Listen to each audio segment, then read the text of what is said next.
Hey everyone, Tim Schofield here. And as I'm sure you know, there are not very many smaller form factor phones out anymore. Just the trend seems to be getting bigger and bigger phones, especially in that higher end flagship market. Now, Sony has came out with the Xperia XZ1 Compact and decided to put some of the flagship specs in a more compact phone. Now, it does have a 4.6-inch display, so much smaller than you're used to.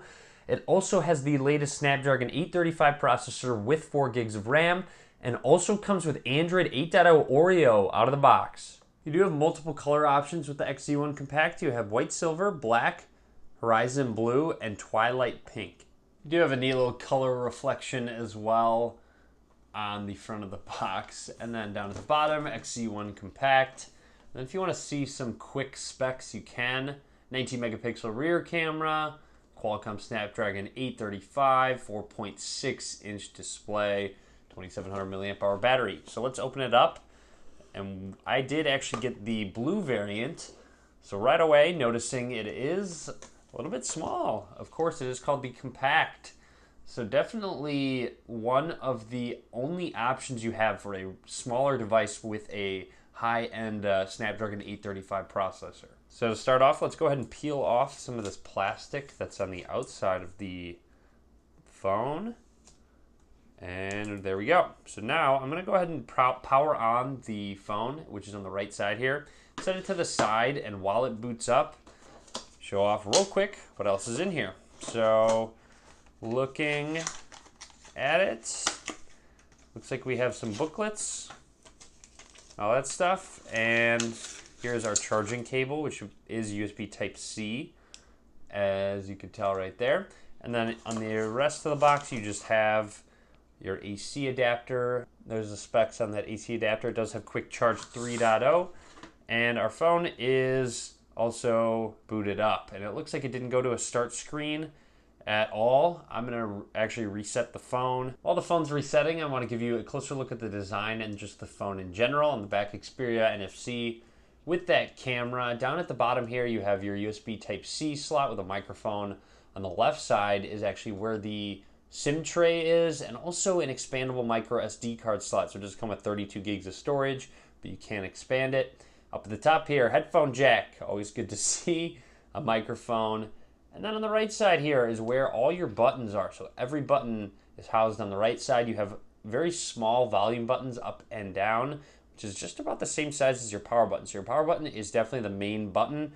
And then you have a dedicated camera button, which I always love to see. I actually think it's great to be able to hold the phone and focus, press in halfway to focus, and then press it all the way to actually snap a picture. And then on the front, you have stereo speakers, front facing at that. So very excited about that. And then of course your camera as well. So overall, very, very compact design.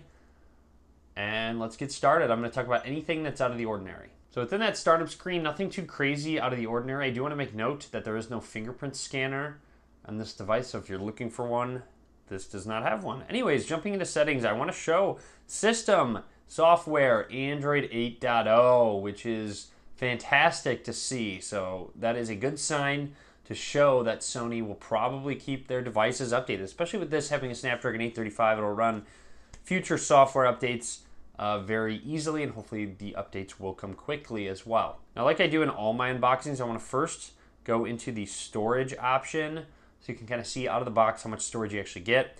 9.25 gigs used of 32 gigs. So keep that in mind, but you can expand the storage.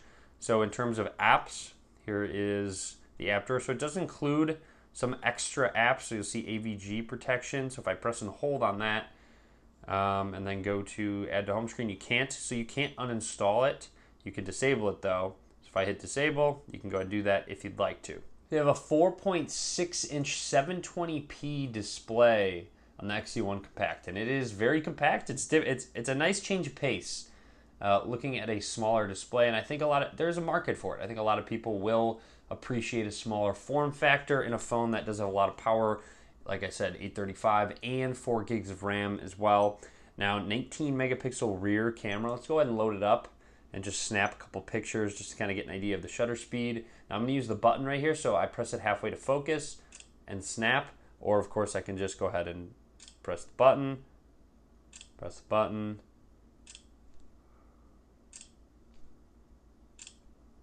So a little stuttering with the viewfinder there, but it seems to be picking it up just fine. But of course, this is a good lighting scenario, so things should be very, very smooth. Now there's manual mode, in case you're wondering about that. And this is actually the intelligent superior auto, so it will kind of see what you're looking at and manage when the picture actually gets taken. In case you're wondering, you can stand it up on its end. I would not recommend doing so, but it does have an IP68 rating, so you can dunk it in some water if you'd like to do that. Again, not recommended to do that, only for accidental spills and such, but it is nice that it does have some waterproof capabilities. As I mentioned, Android 8.0 Oreo out of the box, and looks very, very slimmed down. Looks very similar to stock Android in terms of the OS. You do have the Google Assistant right down here if you press and hold. You can also go to your recent apps by pressing that button. Now I do want to jump into settings very quickly. And you'll see they do have colors on the side of the icons. It's a little bit themed, but it's really nothing too excessive. You see here it does have a theme engine, so you can personalize your specific theme, and you can get more if you'd like to. Sony also has their assist option where you can actually do certain actions such as set a good night, a commute, focus, gaming, and abroad to do different things if you want to turn off notifications or turn on notifications loudly. You also have stamina, ultra stamina mode. Speaking of battery, you do have an embedded 2700 milliamp hour battery with a smaller form factor, 720p display. I'm going to assume battery life is going to be very good. More on that when the full review does come out. So overall, I'm very excited to use this guy. A nice different change of pace with the compact form factor. It does come with Android Oreo out of the box and also a slimmed down skin. So we'll go ahead and test it out. More to come in my full review. Of course, stay tuned for that. Please be sure to subscribe as well. And as always, guys, thank you very much for watching.